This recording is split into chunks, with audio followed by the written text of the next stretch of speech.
Hello, friends, and welcome back to r/Maliciouscompliance. And our first story. Refuse to pay $400? Lose over $4K. I work in a hobby shop that mostly sells stuff related to RC. The store is about a block away from a school, so we have a lot of kids that come by. One day, one of our frequent customers, nice kid, comes in with his rock crawler, asking if the warranty would cover the damage. The front end of the car is completely destroyed, to the point where I doubted if any of the car could be salvageable. I ask him how this happened. He mumbles something along the lines of, "I just crashed it, you know." Unfortunately, the warranty wouldn't cover that. I inform him of such, and he just completely breaks down. I talked to him and got him to calm down. He wiped his eyes and told me the tale of what happened. Nearby, there's a little open area of a forest. It's got a shallow stream, a few fallen logs, and plenty of boulders. This area is an absolute dream and is a well-kept secret among RC enthusiasts in our area. Or at least it was. Nice Kid had been having some trouble in school with a group of bullies. The day prior, Nice Kid had gone out into the woods, and unbeknownst to him, he was followed by the ringleader of the bully group, Evil Teenager.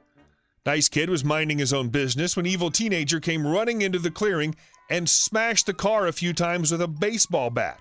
Now, the car Nice Kid had was really nice. I mean, really nice. If I remember correctly, it was the 6x6 Beast from RC4WD. This car cost about $400, and with the modifications Nice Kid made, it was easily worth something in the $1K range. He'd been saving for years to be able to afford it, which is why he had the warranty in the first place.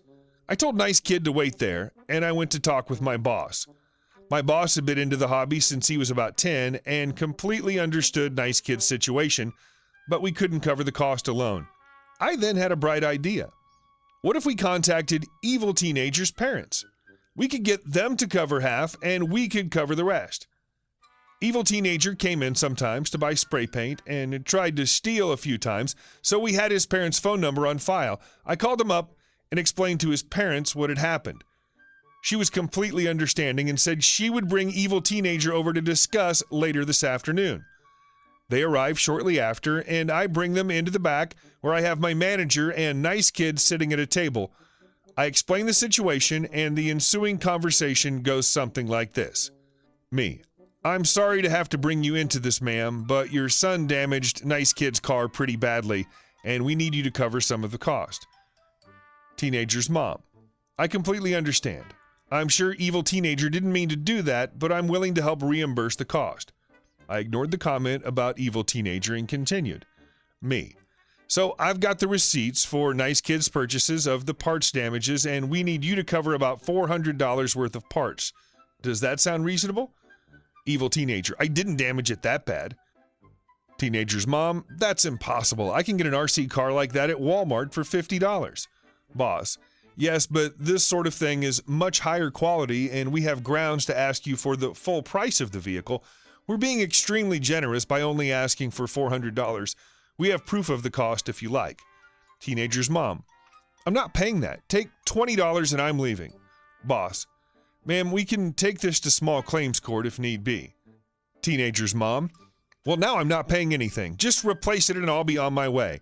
And with that, Teenager's mom and her hell child left. My boss got in contact with a lawyer and talked with him about it. He was told that without concrete evidence of Evil Teenager damaging the car, we didn't have a leg to stand on. So boss and I hatched a plan. We informed Nice Kid of our plan. He got a huge grin on his face and offered to help. We have lots of spare parts around, and Nice Kid had an extra body for the beast. We take an old chassis, extend it with some plywood, and mount the body to it. We slap some cheap electronics, hardware, and importantly, a GoPro and a can of spray paint. We then get into contact with some of the other kids that regularly come into the shop, and it's made clear that Evil Teenager doing this was not an isolated incident. We discovered that he even did this to adults. Perfect. Nice Kid enters the woods to set the trap. He drove the car around a bit, and soon enough, Evil Teenager appears, baseball bat in hand. He tells Nice Kid that he's going to pay and proceeds to smash the car again, stating, "The shop won't replace it now." The spray paint can bursts, and Evil Teenager is covered in paint. He screams and runs away. The next day, Teenager's mom is in with Evil Teenager saying how she's going to sue us for aggravated assault and that she's going to make us pay for what we did. So we took it to court. We now had evidence that evil teenager smashes other people's RC cars, and we even managed to get testimonials from a few of the people that evil teenager had done this to before. Teenager's mom tried to use the spray paint trap as something like intentional assault, but she had no foot to stand on, and the judge ruled that it was self-defense. The case was ruled in our favor, and teenager's mom was forced to pay about $1,200 for the cost of the car and damages. But best of all, she also had to pay over $3,000 to cover the damage evil teenager had done to the other people's cars. $20 minimum? If you insist, mate. This story comes from Melbourne, Australia, where the liquor laws are pretty strict. We had a local pub near work that did $5 wines and beers during happy hour. It was a bit of a dump, but we didn't mind. 3 of us would go regularly every Friday to relax. We usually bought rounds for each other, so 3 at a time, or maybe just 1 each if not all of us wanted a top-up. Since this is a modern world, we pay by debit and just tap our card on the little machine. Simple, easy. One week I get to the pub before the others, so I went to order a wine for myself and reserve a nice table in the sun. When I went to pay, the bartender informed me of the manager's new rule. To pay by card is now a $20 minimum. For cash, a new ATM had been installed in the corner that only gives 20s and charges $3.50 per cash out, of which the bar gets a good cut. Now I know it costs for every electronic transaction to occur, and it's not unusual to find a small coffee shop asking for a $5 minimum to cover those costs. But $20 was outrageous, especially in a dive where all drinks are dirt cheap. It wouldn't even cover a usual round for us 3. The bartender had to shrug and insist it was the manager's new rule. I tried to argue against it since I just wanted a single glass. The manager came out and firmly reiterated that I'd either have to buy 4 wines or get cash from the ATM. But I refused to spend money in order to get access to my own money. I asked for 4 wines. Now, I'm a petite woman. It doesn't take too much to get me sloppy. I paid by card and sat there at the empty bar and pounded these 4 cab sauves with the same speed that I'd usually nurse one. By the time I'd finished, my friends were still not there. I asked the bartender for 1 more glass of wine. The manager was also still there, cleaning glasses. He told me what he was instructed to say before. There's a $20 minimum, so I ordered 4 more wines. The manager looked pleased that his system was working. He was pretty smug about it and wouldn't budge on any customer's request. Before I paid for my second 4-glass round with my card, I asked the bartender, within clear earshot of the manager, a pretty basic question. You've both got your RSAs, right?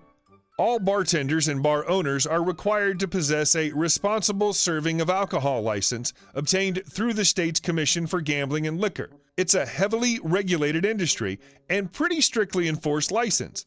Plainclothes officers will try to catch out bartenders who don't carry their license on them while serving drinks, and they'll sit to observe in bars for reckless behavior, such as knowingly serving alcohol to an inebriated customer. I'm not someone with any legal authority, but I know enough people in the bartending casino industry to be aware of the laws. Of course. Why? The bartender asked. He probably expected me to pull out a badge, but I'm just a customer who wanted a glass of wine. I explained that it seems pretty irresponsible to serve a small woman 4 drinks simultaneously when all I was asking for was 1. Seems as though by the bar's lack of attention, I've become quite drunk. And now you're about to happily process my second purchase of 4 drinks, knowing full well that I'm here alone? 8 drinks in less than an hour? Does that seem responsible? The smug look on the manager's face quickly turned to anger. I think you've had enough then. No, you've already poured 4 more. Here, take my card. Go on. Can't let all that wine go to waste. I mean, all I wanted was 1, but if I have to get 4... The bartender was very confused and a little worried. Losing their RSA would mean losing his job. The manager refused to process my order and angrily poured 4 glasses of wine down the drain, a loss far greater than the small electronic transaction fee that would have come with my basic wine order. I was sad to see the wine go, but I was happy to tell them that I'm reporting them to the State Commission for breaches of their RSA. A petty move, but the manager chose greed over customer service and got what he deserved. I actually downloaded the complaint form online and began filling it out there at the bar, all while my body was now feeling the full force of 4 smashed wines. I was giggling while doing it and slurring my words while asking for the manager's name and today's date. The bartender was very apologetic, and knowing none of this is his fault, I happily kept him off the form. By the time my friends arrived, I was pretty drunk.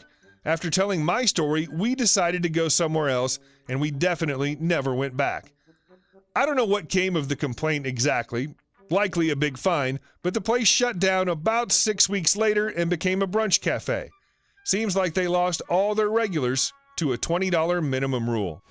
Thank you very much for listening, and I hope you enjoyed it. And if you did, be sure to leave a comment, like, and subscribe. I really appreciate it, and see you soon.